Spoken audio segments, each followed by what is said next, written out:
Wait, before you scroll, do you ever feel like your brain freezes when you try to speak English? You know what you want to say, but the words just don't come out fast enough?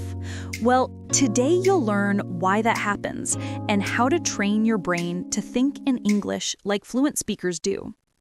Hello, everyone, and welcome back to the Fluent Mind Language War. Today's episode is a little different. We're diving into the science of fluency and how your brain actually learns to think in another language. Hey there, that's right. Fluency isn't magic, it's brain training.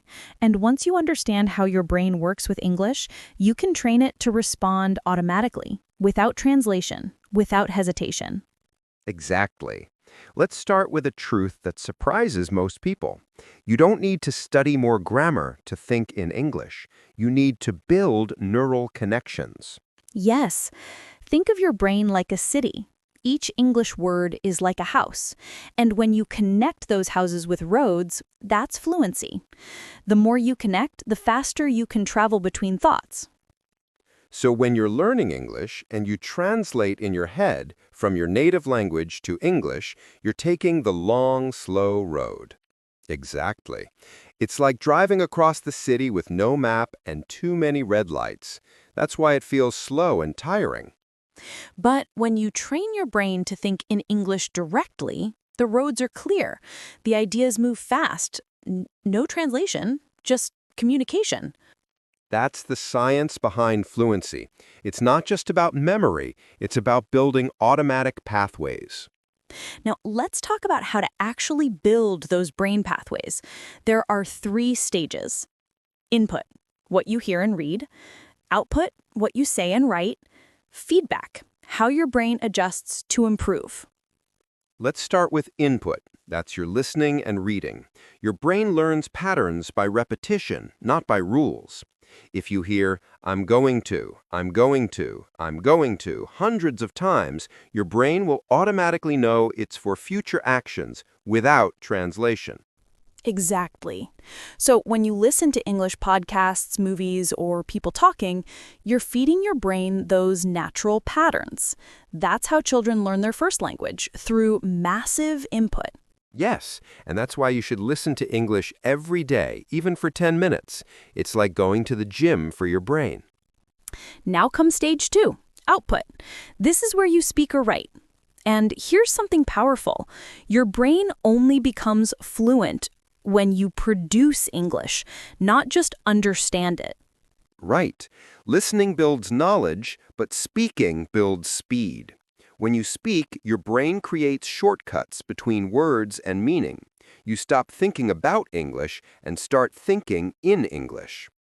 So if you want to think faster in English, talk to yourself. Describe your morning, your plans, your feelings, all in English.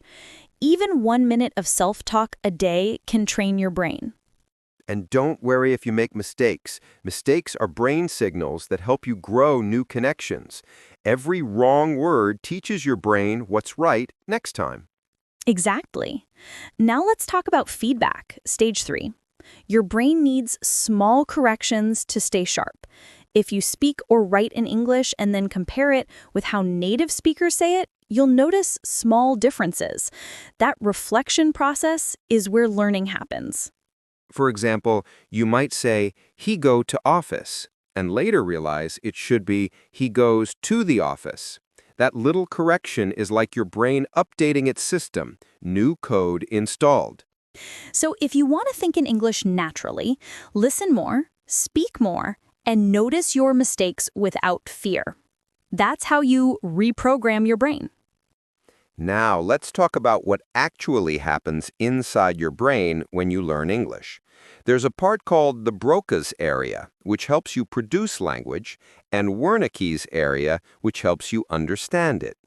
Yes, and at first, when you learn a new language, your brain uses your native language pathways. That's why it feels slow. But as you practice, your brain starts forming direct English pathways, like building a new highway inside your head. Exactly. And that's when fluency starts to feel effortless. You stop thinking about words and start thinking in ideas. Let's try a small mental exercise together. Imagine someone asks you, "What did you eat for breakfast?" Instead of translating in your head, see the picture, your food, your table, and describe it in English, directly. Yes, visualization is key. Language is about meaning, not translation. Your brain loves images, and when you connect words to pictures, they stick. So the next time you learn a word like apple, don't think sabe or manzana. Just picture the apple. That's how your brain starts thinking in English. Here's another secret. Your brain learns best in context. If you memorize go, went, gone, your brain won't use them easily. But if you hear them in a story, I go to work, yesterday I went to the store, your brain remembers naturally. That's why listening to podcasts like this helps more than memorizing word lists, because you're learning English the way your brain is designed to learn it. Exactly. And remember, repetition is your superpower. Each time you listen, the neural connections grow stronger and the sentences become automatic. You might not feel the progress day by day, but your brain is changing quietly. That's how real fluency builds, slowly, deeply, permanently. Let's summarize what we've learned so far. Fluency comes from brain connections, not grammar rules. Listen, speak, and visualize every day. Repetition builds automatic thinking. Mistakes are part of brain growth. And one more thing, motivation matters. When you enjoy learning, your brain releases dopamine, the feel-good chemical, and that helps memory stick. So, if you make learning fun through podcasts, movies, or music, you're not just practicing English, you're literally rewiring your brain faster. That's why we always say learning English isn't just language training, it's mind training. Exactly. Your goal is not just to speak English, it's to think in English automatically like it's part of who you are. Let's do a short mental shadowing exercise before we finish. Repeat these affirmations slowly with us and mean them. I can think in English. My brain is learning faster every day. I don't need to translate. I understand directly.